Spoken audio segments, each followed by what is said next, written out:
Hello, welcome to another 12-minute mark. We've been going along and we're going to finish up chapter 8. And as I mentioned last time, that this is the great shift, that Peter's proclamation of Jesus being the Messiah changes everything. We've been going this way and now all of a sudden we're going this way, or right and left. It'll read like a completely different book in some ways, the tone, the focus,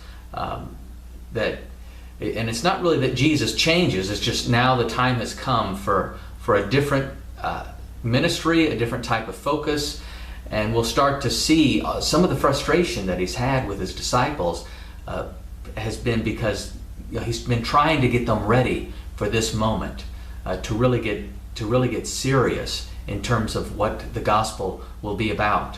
And so we're really right halfway at the book. We're at the halfway point, and it's at this point that the gospel really shifts in directions. So starting in chapter 8 and about verse 31, after Peter says he's the Messiah, it says, "Then he began to teach them that the Son of Man must suffer many things, that he would be rejected by the elders, chief priests, and scribes, and that he would be killed and rise on the third day." He spoke openly about this. And Peter began to take him aside and rebuke him. But Jesus, then, looking at his other disciples, rebuked Peter and said, "Get behind me, Satan. You do not have in mind the things of God, but the things of men." And then he got the whole crowd together along with the disciples and said, "Listen, if anyone wants to be my follower, he must deny himself, take up his cross, and follow me. For whoever wants to save his life will lose it, and whoever will lose his life for my sake and the gospel will save it." What good is it to gain the whole world and lose your soul? What can you give in exchange for your soul? "For whoever is ashamed of me and my word in this sinful and adulterous generation, the Son of Man will also be ashamed of him when he comes in his Father's glory with the heavenly angels." He said to them, "I tell you the truth, many standing here will not taste death before they see the Son of Man come with power." All right, that gets us just in the first couple verses of chapter 9. And maybe you were able to see that. Here we're starting to have large sections of Jesus' teaching. Most of what we had have been reactions or explanations of miracles.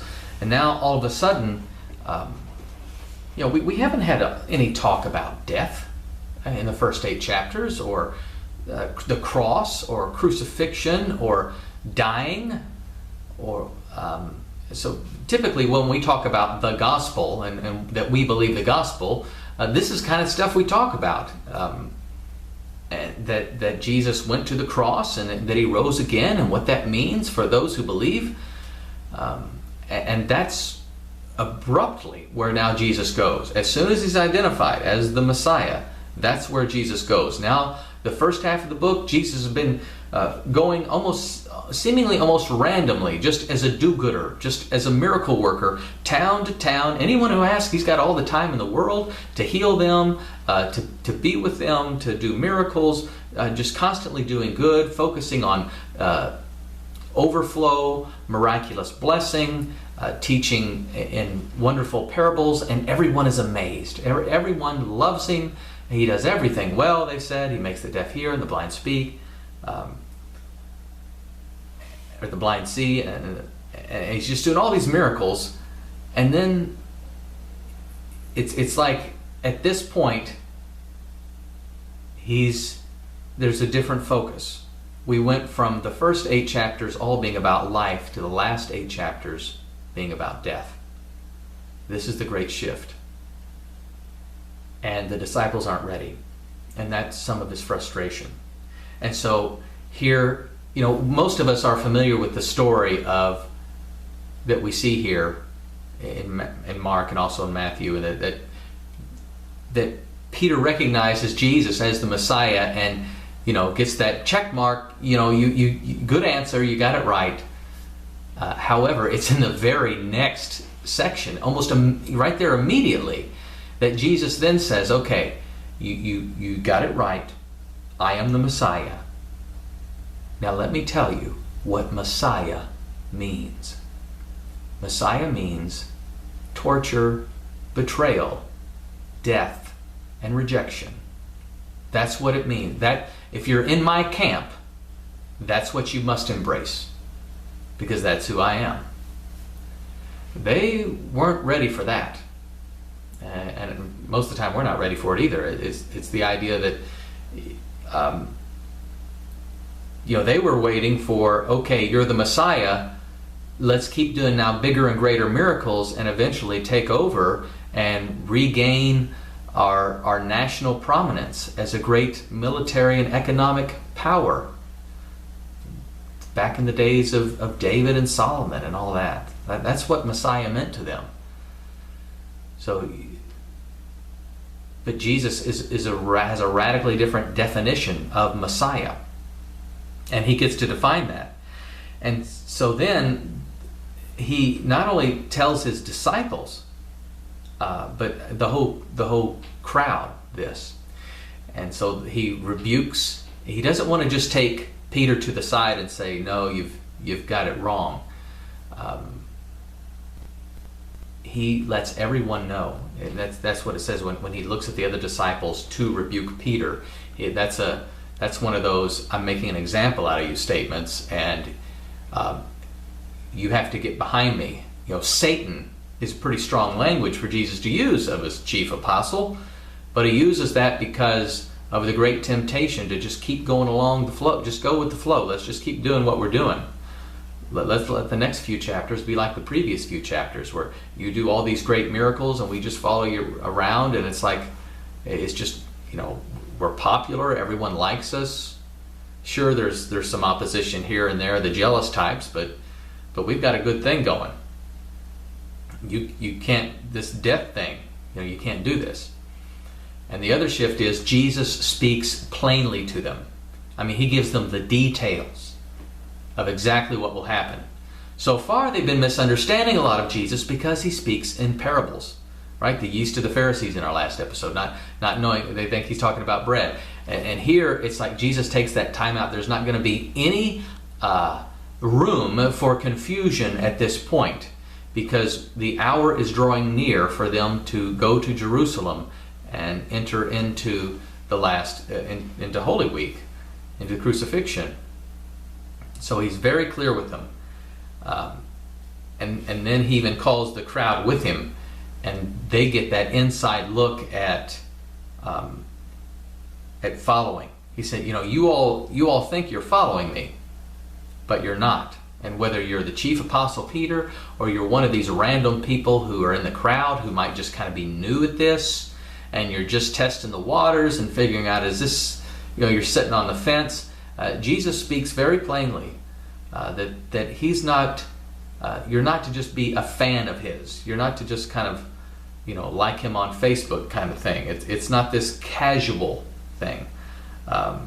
And so he wants to kill any sort of casual attitude that anyone would have with him. There's a lot of people who are pro-Jesus, but how many people are real followers? That's what he's teaching here.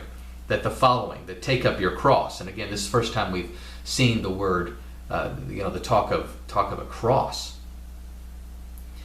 And then he starts speaking about, the salvation of the soul. What is it if you gain the whole world and lose your soul? That's his first parable in one line. The parable of the soils. The seed that goes everywhere, and the seed that, whether it's being choked out, taken by Satan, or dried up because there's no roots, or whatever it is, it's simply the desire for any other thing comes and chokes the word. This is kind of that in very plain, direct language, that you have to follow me. There is no middle ground. And so it's your soul. What good is it if you have everything else that you've ever sought, but you lose your soul? Then there's nothing you can exchange for that. And then he speaks of whoever's ashamed of me. And we'll see this idea again. This is the major idea as we move forward of who is ashamed of the gospel. And I think that's one of the reasons Paul picks up on that. I am not ashamed of the gospel. It's the power of life for us. And he's then also, along with all this heavy teaching that he's gotten, we also have our first picture of the end times here. When he comes in his glory, the glory of his Father with the heavenly angels. He doesn't give much detail. He'll give a little bit of detail in a few chapters, but again, it's a radical departure from the type of teaching and the focus that we've had so far. And then he says to them, to you all will not taste death until you see the kingdom of God come in power. And there's been many interpretations for what coming in power means. I think it might possibly take us right into our next story in chapter 9 with the transfiguration or transformation, as it may be called. And so this is it. This is this heavy, so far we've been on the sidelines kind of cheering for Jesus and that all the wonderful things he's doing, and then it really hits with are you going to be the follower? Are you the one who's willing to take up the cross? You can't just follow, you can't just be a fan, you can't just be amazed, right? Everyone has been amazed. That's been a major theme. We're amazed, we're amazed, we're amazed. But that amazement has to then lead to faith and discipleship. And that's the challenge. It's easy to be impressed with Jesus, but Jesus isn't trying to impress you. He's trying to teach you faith, to be a disciple, to take up your cross. So that leaves us here at 12 minutes. We'll see you for our next episode in chapter 9. God bless.